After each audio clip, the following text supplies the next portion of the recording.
नमस्कार मित्रांनो, आज आपल्याकडे प्रश्न आलेले आहेत मित्रांनो. या प्रश्नात सोडवायचं बघा एक सोपी आणि साधी ट्रिक आहे मित्रांनो. बघा काय करायचं नाही याच्यामध्ये. बघा इथं दिलेले बेरीज, वजाबाकी, गुणाकार आणि भागाकार. आपल्याला मित्रांनो बेरीज येते, वजाबाकी येते, गुणाकार आणि भागाकार पण जमतो मित्रांनो. तेच आपल्याला इथं कन्सेप्ट लावायचं बघा मित्रांनो.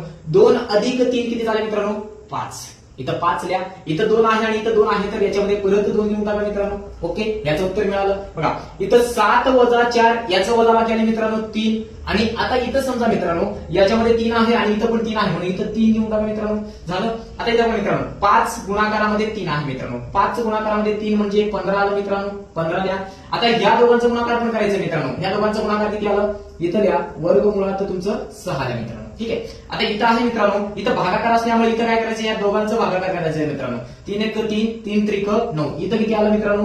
3. आता याच्यामध्ये पण सेम असंच बे 1 बे, बे त्रिक 6. इथं लिहा मित्रांनो बे त्रिक 6 म्हणजे इथं आलं 3. हा क्वेश्चन तुम्ही सोडवा आणि कमेंट बॉक्स मध्ये याचं उत्तर सांगा मित्रांनो. ठीक आहे. Okay, bye.